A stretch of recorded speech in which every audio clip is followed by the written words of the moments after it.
just want to thank our sponsors for today, and today's sponsor is Tech, the Executive Connection. I've been associated with Tech for many years. I've been both a member and a facilitator, a Tech chair. Tech is all about better decisions and better leaders. I think from my experience, the leadership and the learnings and the experience of the leaders of these groups have made a very big difference, a huge difference in my business life. And I think that if you contact them on www.tech.com.au, you can connect with Tech, the organisation, and I think it would be in your interests. So thank you, Tech. Welcome back to the show. And this week's special guest is Lance Stringer of Eden Hills and Lordenswood Pet Crematoriums. Lance, thank you for coming on the show. Thank you for inviting me, John. Just to give us an idea about your business, my understanding is that it started off in the way of a family business. It's transitioned through generational change. It still is family business, family-owned business. What made you or your dad get into this business, and what is it? Well, I suppose for Dad, he was a very genuine animal lover, and having lost his own dog, a German Shepherd, many years ago, he looked around Perth and tried to find a respectful way to say goodbye, and he couldn't find anything affordable at the time. And so we had some land up at Clackline in the Open Valley, about an hour's drive east of Perth, and he decided that a pet cemetery would be really nice for all pet owners to be able to say their goodbyes in a respectful manner. And he just went off and did it, as many family businesses do start. It's an idea, and let's just have a go. And Mum supported him with that, and she was the one putting food on the table. She was the secretary back in the day. And off they went, and we did all sorts of crazy things. I was about 11, and I got to help them plant 800 pine trees for the first pet cemetery, and 400 of which died in our first West Australian summer. And you learn by all those mistakes, like lots of family businesses. So that's how we got into it. Okay, and how much time did you spend in it in your early days? Well, I pretty much would come home from school and whatever chores Dad had lined up for me, that was what I was doing if I wasn't doing homework. So it kept me pretty fit back in those days. I did the jobs that Dad didn't want to do, which I'm sure is pretty familiar to a lot of family businesses out there. We worked together as a pretty tight family unit, working to each of our strengths. And that's how we got going in the 80s. So it was 84 that we started off. So 84 you started, and how did you build a customer base? Was it going out knocking on doors, or people found you on the Yellow Pages? Or? Yeah, well, that's right, back when Yellow Pages was a thing. So initially it was Dad going out and seeing the vet clinics and just getting the word out that way. And in the 80s, that was a very foreign concept to veterinary clinics, the idea of a pet cemetery or pet cremation. And he got laughed out the door of many a vet clinic, and understandably so. It's just such a foreign concept. Whereas today, it's very much more a normal part of pet ownership. So in WA, which is the beginning of the business, the terminology is Lawnswood Pet Crematorium. Yeah. So is there a crematorium? Is there a physical? Yeah, so we have a physical cemetery up at Clackline in the Open Valley there, and then the crematorium's there as well. And that's evolved over the years, and that's one of the things that I've sort of brought more technology and things into that side of things these days. It's fantastic. It's a great way to start a business that you just knock on doors. It's a very fundamental way to start a business. Yeah, and you've got to be able to take the knockbacks, and it's the same with any family business or any business in general. You've got to be able to have a thick skin, especially in the early days, and have self-belief. And it was very tough. We made a loss in the first couple of years, and there's that self-questioning stage of are we doing the wrong thing here? And then very gradually it started to evolve. But as can happen, our family imploded in around about 1992, and I went off to uni and did my own thing because I simply couldn't work with Dad, and that would become very apparent very early on. and we had very different ideas of how things should and shouldn't be done. So I went off and did my degree in business and agribusiness, and Mum left a couple of weeks later, and then Dad was left by himself running the business, and he struggled to work with people and to employ people, and so that really held him back for the next decade. So were there other siblings that were helping out at the time? Do you have other siblings? No, I was an only child, so yeah, that was pretty much it. So Dad struggled on for quite a while by himself. And how did then the connection happen where I came back in? You came back in? Yeah, well, I guess I'd always had ideas.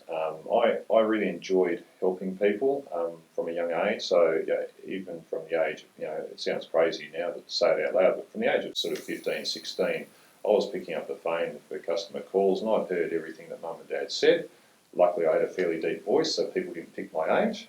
And so I was actually counselling, pet owners from a very early age, and a lot of that is just listening and offering a few, intimate words of support here and there, and then actually doing, what we said we would do for them. And it felt really good to help people. And then when I got older and had my licence, I'd go to clients' houses, collect their pets, return their ashes, and they were staggered at how young I really was when I showed up, very fresh faced. So I enjoyed that, and then I had these ideas, crazy ideas back in the 80s, like, Dad, we should get a mobile phone, we should get a computer. Of course, none of that was ever going to take off, but so he kept doing it his way.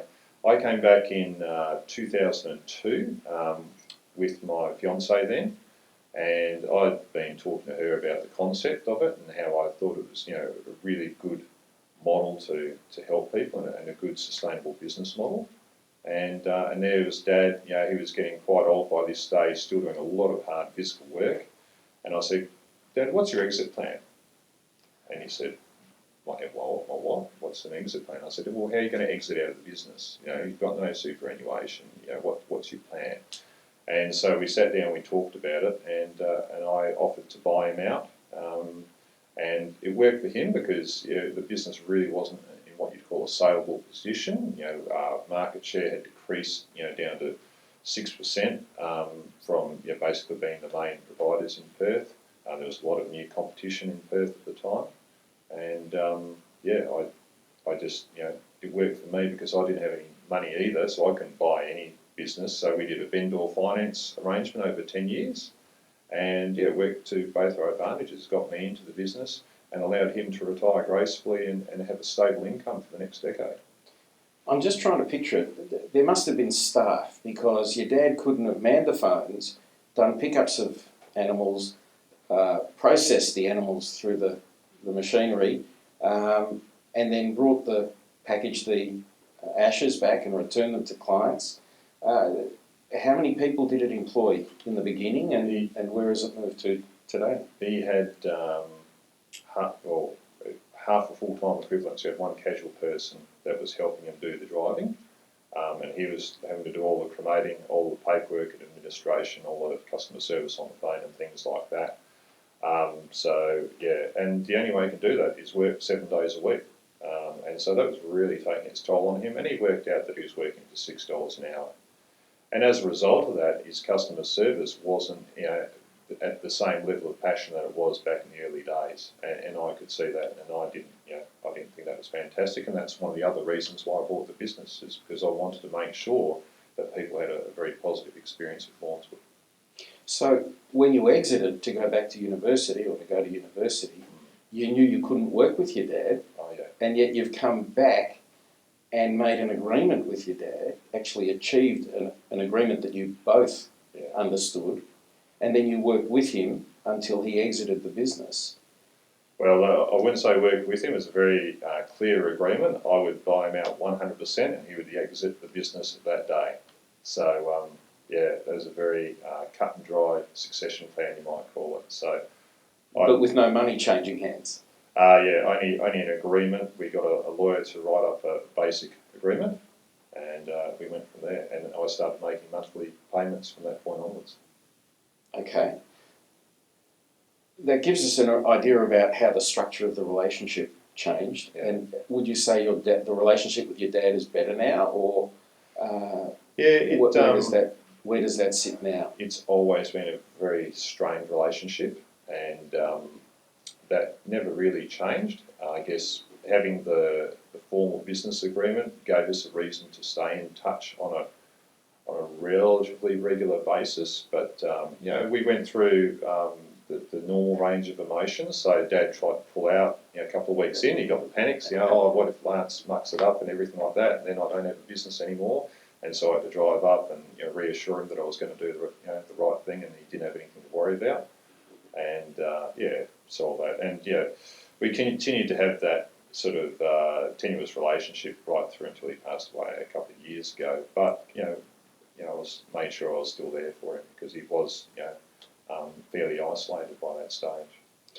Just for the people who are watching the show, when somebody talks about a pet crematorium, they don't know what it is, how big it is, what it would actually do. So, do you take pets that are budgerigars and go all the way through to, say, your normal household elephant, for example? Yeah. Right? So they're not quite the elephant stage, but we can look after any pet from a canary to a Clydesdale, basically. So one of the things I did in about 2007 was I built Australia's first privately owned horse crematorium that's large enough to accommodate an entire horse. The main thing for that was we were very strong about, if we're going to do it, we have to do it properly. We needed to be able to treat the horse with dignity right from the time that it's collected to the time that it's cremated.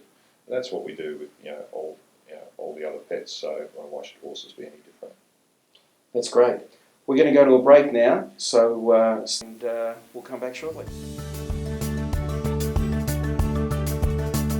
So welcome back to the show with Lance Stringer from Eden Park and Lawnswood Pet Crematoriums. Great, Lance. Let's move on to challenges. The kind of challenges you've faced in the whole process, even through to today's business, changes of your personal stuff, changes in the business. Is there a family challenges? Which would be the biggest challenge? For me, family, once I purchased the business from Dad, the family challenges were very minimal. Just had to keep paying Dad off, and we completed that back in 2012, so that felt pretty good and satisfying. And so from that point on, it was just my wife and I that owned the business 100%, and that keeps our structure very simple compared to a lot of businesses. So we can make decisions very quickly and nimbly, and that really works for us. So that was simple.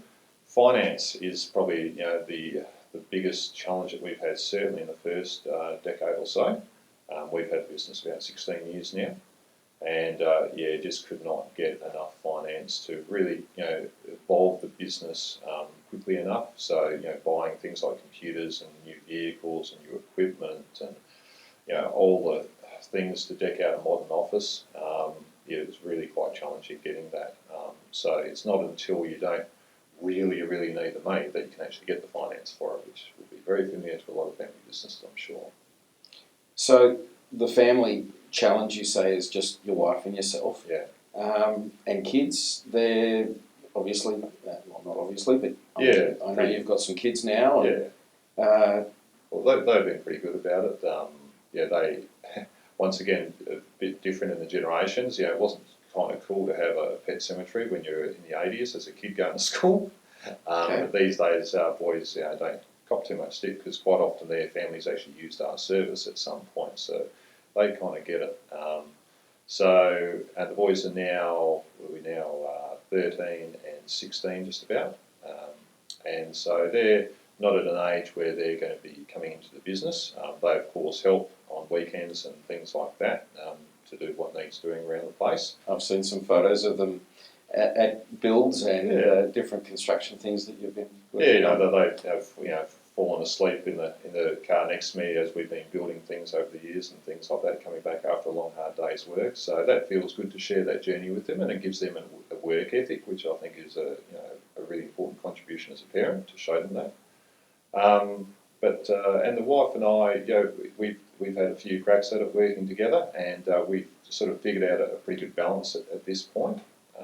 She came from a very successful career where she was a boss, And so it was a little bit hard for her to come back in and work with Yeah, me. a few cracks at it means she's been there and she's gone, and Yeah. she's come back and she's gone, maybe. Yeah, that's right. Okay. Yeah, gone back into different careers at different points, and along with being a mum, a couple of different stages as well. So, but yeah, we've worked out that balance now, and that's working pretty well. It's great to have another person in my corner that I can use to bounce ideas off.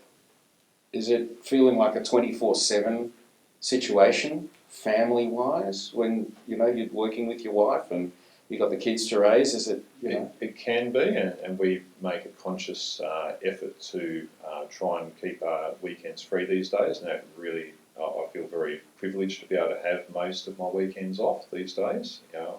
Whereas I used to work 7 days. I worked on the day of our wedding in the morning. I've worked on both the days our kids were born. With scheduled delivery times and everything like that. Worked multiple Christmases and Easters and right through. So it's many a Christmas lunch that I've had to exit to go and look after a family. But that's okay because they're having a really rough time, and I actually get a buzz out of helping them through that. What about other challenges? So you mentioned finance, and Yeah. we talked a little bit about family. Are there any other challenges that you strike because the business has grown over the years? Without a doubt, staff is the biggest challenge, and it's also the biggest win that we have as well. So obviously, it's challenging finding the type of person that's got the same work ethic and values as what I do, but also they need a different temperament to me. Because if you had a number of people with the same temperament as me, the place would be a basket case. You have lots of ideas and and enthusiasm and a strong will. You need people that are very happy delivering day-to-day customer service and working behind the scenes, doing often repetitive tasks, but still being highly motivated. But we've been able to recruit some fantastic people, and as I've evolved as a manager and as I've got different help from different organisations, that's really helped us, get better at choosing the right people to join our team. So has it been a challenge for you to keep up with the growth and your own professional development? I mean, university was a long time ago, and then you've gone into a business and you're having a family. How do you keep up with all of the change? Yeah, that was tricky earlier on. I couldn't find the right niche. I went along to a few networking sessions with suburban business organisations. That was fine for meeting people. But what I found really good was I joined Family Business Australia many years ago, and that really gave me it was like a safe place where I could go, I could mix with other business owners that were facing the same challenges as me, and they also had advisors that were specialised in helping family businesses. So I went to state conferences, national conferences, and I found that really inspiring too. And I remember particularly one up in Darwin where I remember hearing these family businesses that were significant businesses, and they'd gone through absolute hell, but they'd turned it around, they'd come out of it and made a success out of the situation. And I turned to my wife at the time, I said, well, look, we thought we had challenges, we've got nothing on those guys, so let's go home and really kick things into gear, which we did, and that was a real turning point for our business. So if I talk about results from the challenges then, would you say that was a great result, that you're on a journey of learning, constant learning there? Yeah, definitely.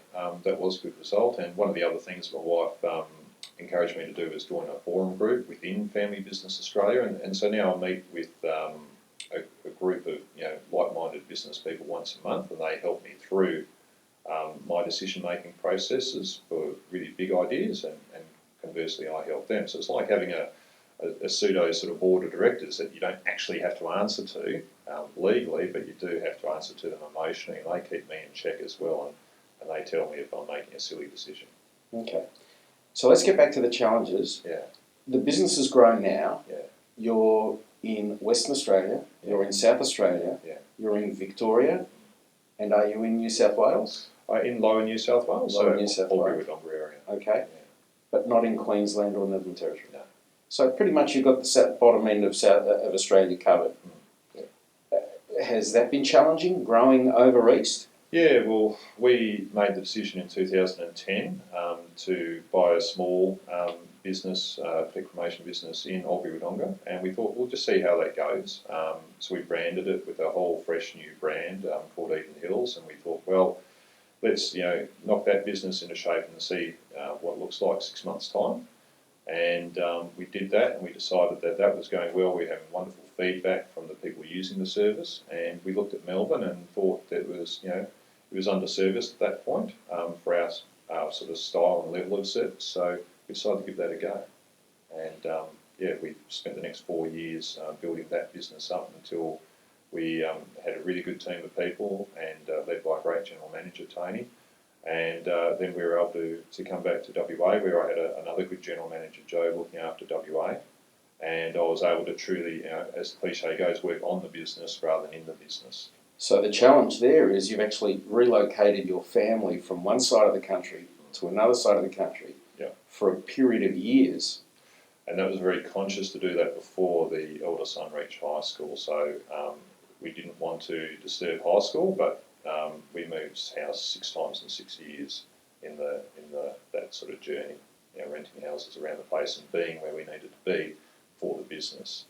So the challenge was not just the challenge of growing a business, but the challenge is keeping the family together. The challenge is the day-to-day life. 6 houses in 6 years is quite a challenge. You don't want to be over-encumbered by boats and furniture and tennis courts and... No fear of that. So we're living pretty lean, and but it is quite bonding as a family, the way we handled it. And I think the two brothers, will be bonded to each other for life now. We've kept everything fairly positive, and I must say we probably use a bit of our business skills in the family and talking about communication. And the boys have heard enough business conversations in the car now to have an education. And the other really important thing with all that stress going on is my wife and I made a commitment to each other. We don't talk about money after 8 o'clock at night. Wow. And that works really well. Okay, so you've got some agreements that are in place that are rules for you and your family alone. Yeah, that's right. Okay, that's fantastic. Just one more question on this sort of thing, because a challenge must be the competition. Yeah. Right? So you've got competition everywhere. You said yes. 6% of the market when you took it over from your dad, or thereabouts, yeah. And you've gone into new markets. That's obviously got to throw in a challenge in my mind. Yeah. How do you get new business, or how do you build back a business? Yeah. So the first thing we had to do, I spent the first 12 months not looking for new business. I spent that fixing our existing business. I believe in business you usually get only one bite of the cherry with convincing a potential new customer that you're worth dealing with. So it's important to get that right from day one. So I spent 12 months just really pulling the business apart, putting it back together again, making it a more modern business. And then I started to go out there and talk to vets and people like that about what we could offer to help pet owners. And then as money permitted as well, to professionalise things. So yeah, I guess that's how we went about it. And then the other thing is you reach a certain stage and you think, oh, that's pretty good, we've done well there. But you can't afford to rest on your laurels. You've got to keep pushing. And so that's what we do all the time, every day. Is we're always looking for new ways to keep improving. And that's, I feel, a sense of responsibility to do that, because that's doing the best thing by my customers. The day that I lose sight of that is the day that we start falling behind. So we haven't fallen behind. In fact, we sort of lead the industry now with a lot of things that we're doing. That's because not just me, but everyone who works for me is committed to trying to do the best they can do for the clients. That's great. Thanks, Lance. We're going to take a break and we'll come back shortly. Welcome back to the conversation that I'm having with Lance Stringer, Eden Hills and Lawnswood Pet Crematorium. So Lance, if we talk about successes, how do you rate success? What are some of the successes you've had?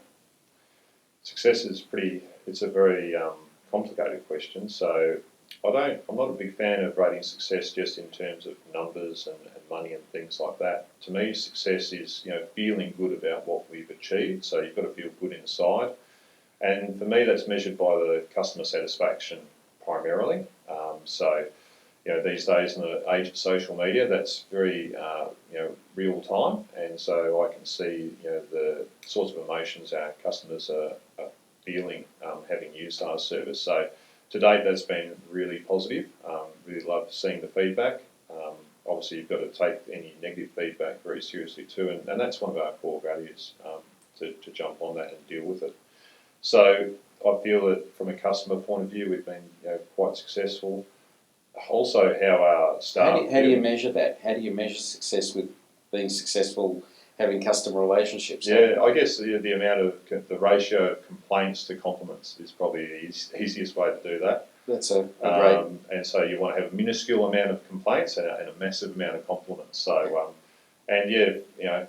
we do achieve that, so it feels fantastic. But once again, you can't be complacent. Just because you've achieved that yesterday doesn't mean you're going to achieve it tomorrow. So we have to be vigilant. And I see myself in my role now as managing director. I'm the customer advocate. So it's my job to be the advocate on behalf of the customer with all the behind the scenes, things that go on. So I look for problems before there's problems. But in terms of success, it's how our staff feel about where they work. Are they proud of the brand that they work for? Do they wear the uniform with pride? How much passion do they have? And I'm pleased to say that I do see that really shine through every day. And then there's how does success look for our family? And for me, that's do I have to work weekends? Does my phone ring off the hook till 9 o'clock at night like it used to? Well, the answer is no. We've got things organised now so that I can have a reasonably stable working day. It's not to say I don't work some long hours and some big weeks sometimes, but I can average it out to where I can go to the odd school function and things like that. I can go and watch the boys play footy or basketball. So for me, that feels like success. It's great. So there's a measure of success. Some people say it is the dollars. You've been very quick to say it's not always the numbers, but you do need the numbers because you've got to keep the business going. You've got to be sustainable with what you're doing, and you've got to feel good about what you're doing in your working life. Dad became a bit resentful towards the end of his career because he worked out he was working for $6 an hour. And so that wasn't great for him, and it wasn't a great outcome for the clients either.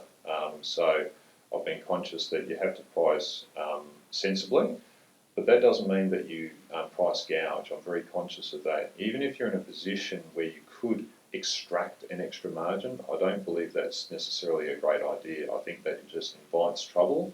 It invites new competition. It invites cowboys to come into whatever industry you're in. So I think if you just keep fair and sustainable pricing in whatever industry you're in, I think that's a really sustainable business model. There are products that you have to supply to people. Yeah. Okay, so assuming there's going to be ashes that you're going to be a crematorium that you're going to be presenting to the client, the end user. Where do you go to get this stuff, and how does that fit into the success of the business? So once again, we're the type of industry that we're in. Our customers expect a very low entry point to be able to access a service like ours.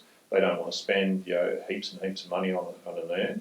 So we need to source that from wherever we can find affordable, reasonable quality things.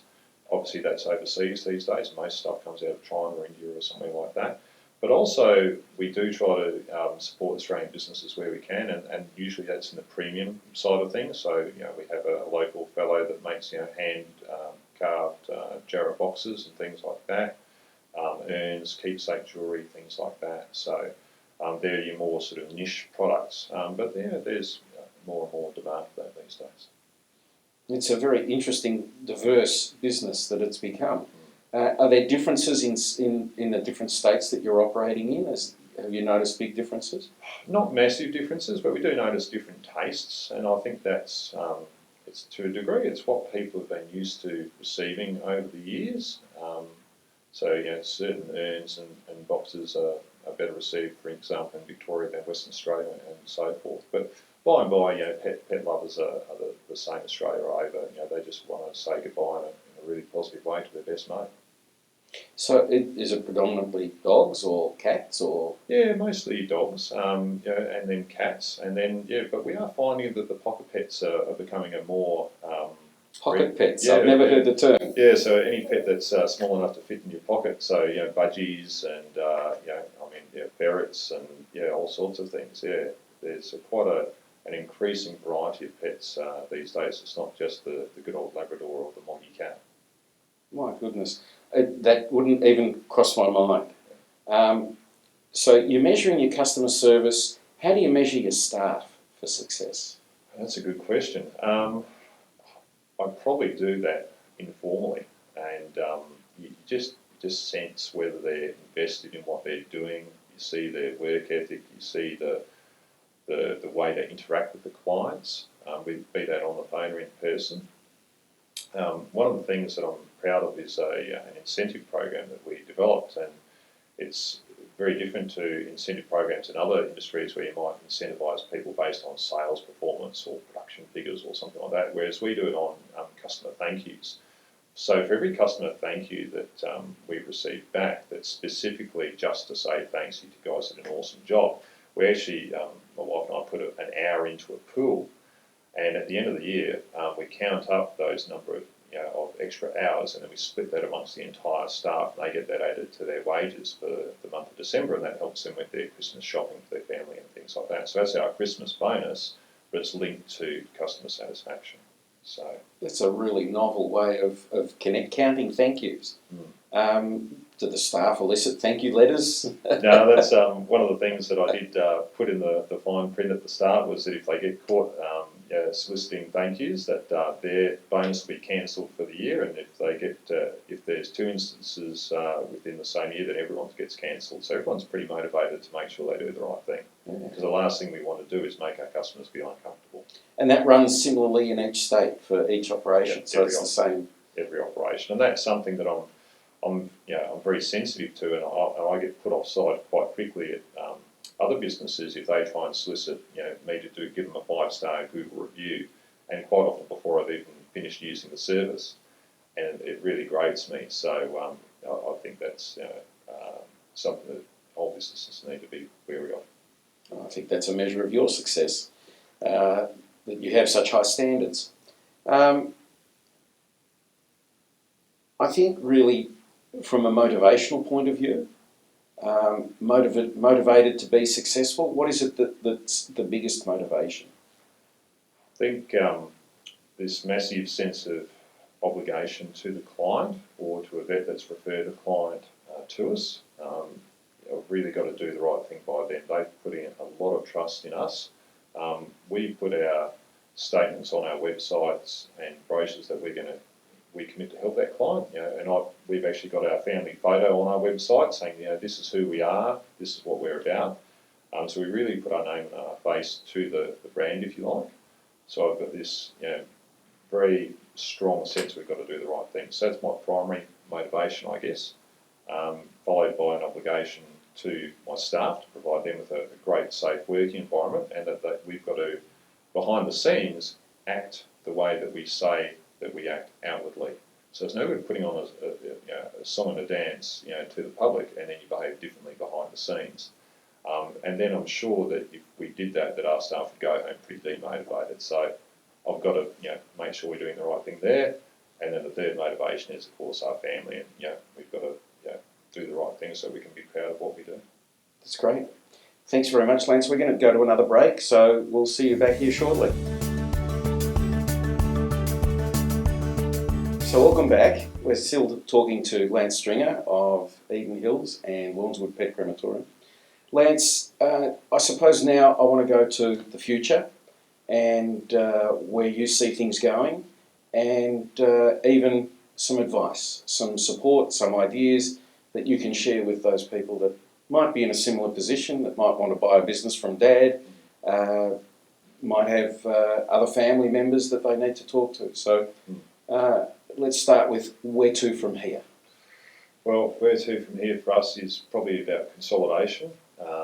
We've evolved fairly rapidly over the last several years, and so for us now it's about consolidating that position, fine-tuning things, and also looking at the future.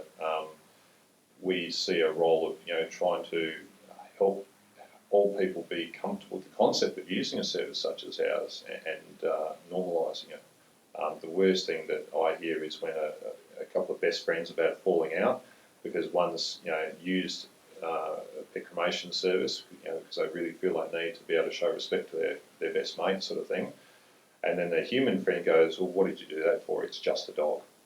And that's really quite gutting for the pet owner, and it doesn't need to happen. And best friends have fallen out as a result of conversations like that. So I think there's an education process that we can be part of there for pet owners or for non-pet owners, I should say, that don't get it.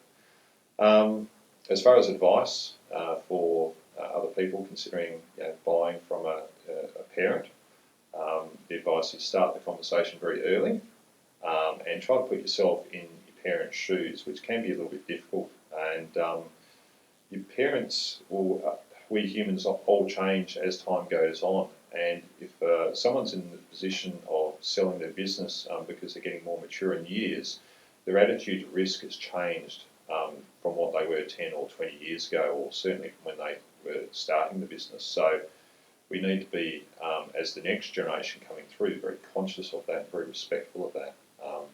So talk to other families that have been through the same process. I mean, Family Business Australia is full of different families that have gone through different successional changes, and there's lots of advisors that can help facilitate that process as well. So get advice, have conversations with people that have gone through it, and have the conversation early, and just in small bite-sized chunks to begin with. Don't probably what I did was quite cut and dry, and could be quite confrontational sometimes when you just go to your dad and say, right, I'll buy you out. Was there a plan behind that? No, it was just I saw the opportunity in front of me. I saw what needed to be done, and I just went about and did it. I've got my staff, I guess, tease me about being a little bit overly decisive sometimes. So that's probably an example of it. Okay. So from the advice side of things, planning to do some sort of process is a really good idea. The old adage of failing to plan, right, is planning to fail. That's right. So planning is one big one. Dealing with family, how do you, I mean, you had a challenging relationship with your dad, again, without a plan. Advice? Yeah, it's a tricky one. I think you've really got to treat it on a case-by-case basis, because I've spent a lot of time speaking with other family businesses, and there's such different dynamics at play, and especially you've got the not just the parents, you've got the other siblings involved that may work in the business, they may work out of the business, they may have an idea that they're owed something from the business, even if they've spent the last 10 years in London while the business is operating here in Australia. Then you've got the in-laws of the family members and their expectations and their influence. So it can be quite a complicated sort of subject to navigate. So once again, external advice is and external facilitation potentially in those talks, depending on the size of the business, can be really beneficial. You also mentioned in conversation earlier about discussing with your wife, you don't talk money after 8 o'clock at night. Yeah. So you've got unwritten rules. Yeah, I don't think we've written that one down, but yeah. One of the other things that we did pretty early on was we did a pyramid and or a triangle, and we put, there's the Maslow's hierarchy of needs, based on what us human beings are motivated by. Apparently self-esteem's at the top, so you've got to be conscious of that. I'm glad you reminded me. Yeah. So whereas your needs for food and shelter is actually fairly low down compared to where you think it would be. So with that in mind, we set out working out what our objectives were for our family and what was most important to us. And so we did that really quite early on in our own marriage and the business. We got married was 2 months after we bought the business. So we bought the business on the 1st of January 2002. got married on the 2nd of March, had our first kid in October that year. So there was a lot going on that year. But that same year, we started, this thing of writing down what was important to us and what our values were and where we were going. And that's really, I think, been in the back of our mind subconsciously guiding us through most of the key decisions that we've made. So 10 years' time, where do you see, what is the picture then? Yeah, that's a really good question. 10 years' time, our boys will be, what are we now, 23 and 26. By that stage, the eldest may have had enough experience out. So one of my things, or best practice in family business, is send your kids outside the family business to work. Don't just necessarily give them a job straight away in your family business just because you can. I think it's really great to force them out of the nest, send them into the real world. Then also go and work for someone else and bring back valuable experience from another industry and other ways of doing things too. So at that stage, he may want to come back in the business and he may not, and if he doesn't, good luck to him, that's fine. We'll keep going, we'll find a different succession plan, but we'll probably have that there as an option. Fantastic. So are we getting bigger still? You're going, consolidation is the plan? 10 years' time is a long time away. We'll just see how everything unfolds, see what we want to do, see if there's a need. So I'm probably, once again, I'm not motivated to expand just based on money. Historically, I've felt the need to expand because the service needed to be there for the pet owners. So I was meeting a need, a clear need that was there that wasn't already being satisfied. If that need is being met by other businesses to the standard that I think at the same level as ours, then I don't see the need to go and start a fight with them. That's fantastic, Lance. Really, I want to thank you very much for coming in and sharing your time today. It's very much appreciated. I can see how much you love your business and you enjoy working with the people that you do share your time with. So thanks very much, and thank you all for listening. I just want to thank our sponsors for today, and today's sponsor is Tech, the Executive Connection. I've been associated with Tech for many years. I've been both a member and a facilitator, a Tech chair. Tech is all about better decisions and better leaders. I think from my experience, the leadership and the learnings and the experience of the leaders of these groups have made a very big difference, a huge difference in my business life. And I think that if you contact them on www.tech.com.au, you can connect with Tech, the organisation, and I think it would be in your interests. So thank you, Tech.